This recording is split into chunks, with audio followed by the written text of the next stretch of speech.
must fear me, love me, do as I say, and I will be your slave. Ew! Brings you to the supply cabinet. Greetings, fellow gamers. Dave here from Guff. Welcome to Games of Insanity.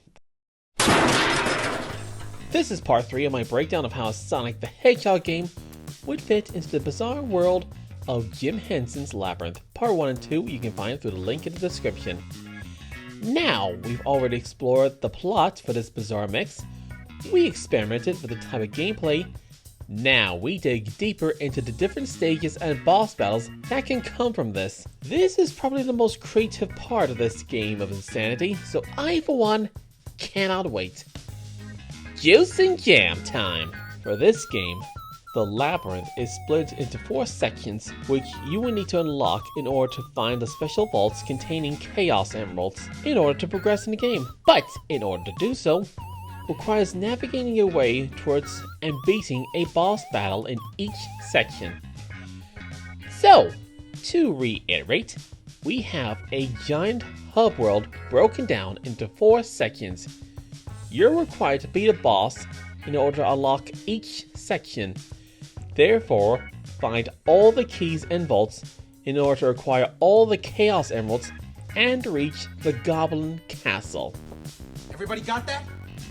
First, we have the actual labyrinth itself. While the place itself is massive and creatively unique, it doesn't exactly offer a lot of challenge for a character that runs so fast he makes the Roadrunner nervous. So, to switch it up, I would propose having the labyrinth broken down and distorted into several levels and platforms with several mini mazes and topsy-turvy bridges and floating pathways linking them together, almost like a distorted 3D chessboard.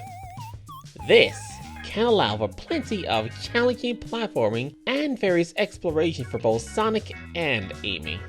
The boss battle for this would be called the Hand Kraken. This is partially based on the helping hands that dragged Sarah into the caves. This was cleverly made by a variety of different hands that formed various faces and expressions. It's a creative idea, but I bet I could kick it up a notch. How about if the hands all formed a variety of different creatures to attack our heroes?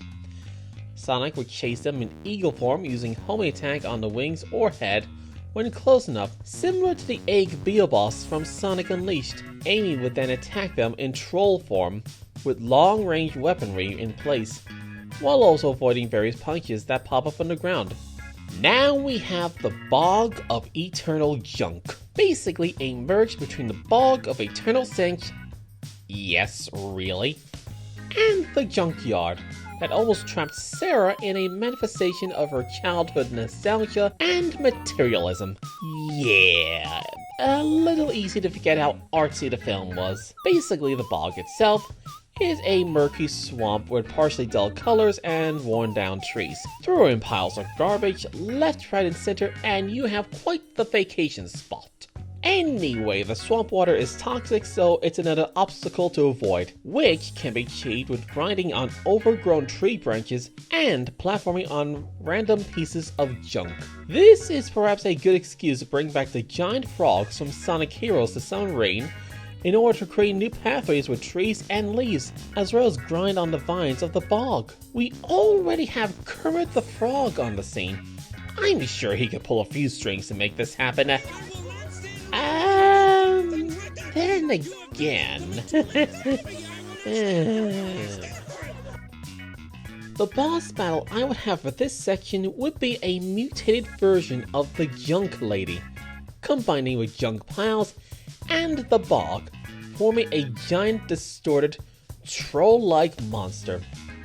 Sonic circles around her, Sonic Rush style, waits for her to attack. Afterwards, her hand is stuck. Then he strikes with a homing attack.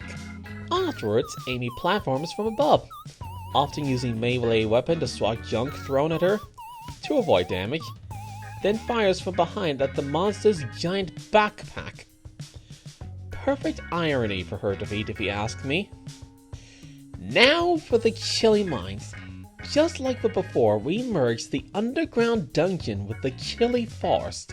For this one, the Fire Gang takes over the underground caves, turning it into their party shack, with colorful lights and cart tracks that build more like a roller coaster, leading to various levels, passageways, and even the chilly forest, creating a stunning visual variety as you traverse. The caverns and multiple levels of mining tracks offer potential platforming challenges for Amy, as well as opportunities for Sonic to dash through the mines and grind on the rails, maybe working in the cleaners as a threat that pops up while Sonic is grinding. The Fire Gang is also prone to setting off a few flames, so there could be fire or lava bursting out or seeping all over the place, creating another obstacle to navigate around. Still though, nothing to lose your head over, eh? Now, for the boss battle. This is where I work in the gate guard, originally situated at the gates of the Goblin City. This time, the Fire Gang take control. It's set to multiple tracks and has axes, maces, and flamethrowers.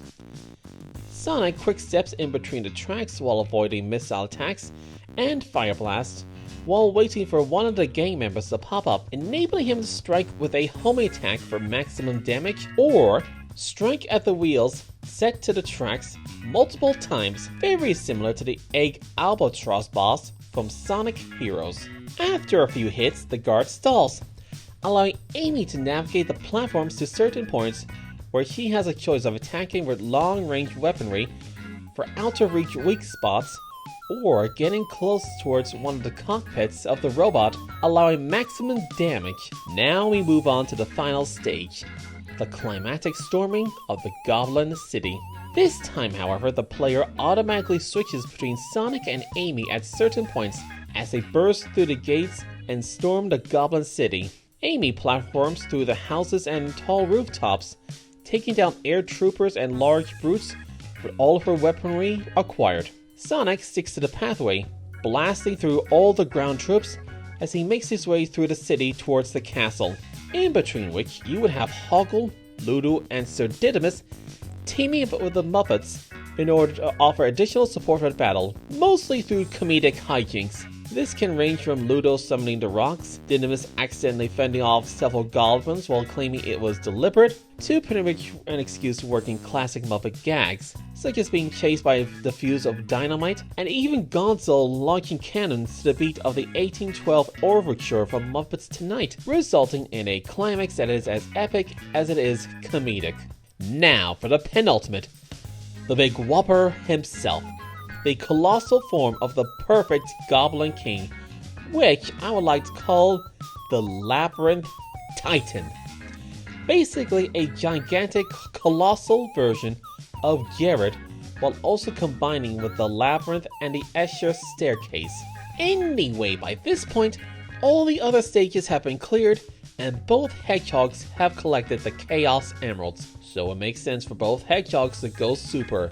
Yes, that's right, I would have Amy herself go Super. It was never made possible before, but considering how strong and formidable she is, as well as how pure-hearted she is towards others, I'd say she has more than earned that privilege, no matter the fan theories. The beast is surrounded by a large shield with generators that need to be destroyed first. A bit like Dark Gaia in Sonic Unleashed. Only this time, Amy flies in with enhanced versions of her weapons, enabling 10 times damage, taking down nearby enemies while navigating towards a close enough range so that she can use her long-range weapons to destroy each generator quickly before moving on to the next. Once that's done, we switch to Sonic, whose gameplay at this point, will be very similar to what you would expect from a Supersonic boss battle from Frontiers. Enhanced versions of his combat abilities utilized at key weak points to enable maximum damage. Like I said before, if it ain't broke, don't fix it. And that's all, folks. Our first game of Insanity is now complete at last. Which begs the question, what do you think? Is this too crazy for the Sonic franchise or the Labyrinth movie itself? Do you think I played it too safe, too insane, or both? Is there a particular video game franchise that you would like to see as a game of insanity? Let me know your thoughts in the comments below. Until then, see ya! Congratulations, fellow gamers! You've reached the end of the video. Thanks so much for watching and hanging out with us here at Guffworks. If you want more videos about cartoons and or video games like this, then be sure to subscribe and click on the bell so you won't miss what's coming next. We post new videos every 2 weeks on a Sunday, along with new shorts posted every single Monday, Wednesday, and Saturday. If you would like to see more from yours truly, then check out our official webcomic series, Gamers Guff, a sitcom-style comedic slice-of-life adventure abundant with gaming nonsense and questionable decisions, mostly from my brother Ryan. Links in the description. More videos are waiting on the screen, so I'll catch you in the next one. See you then!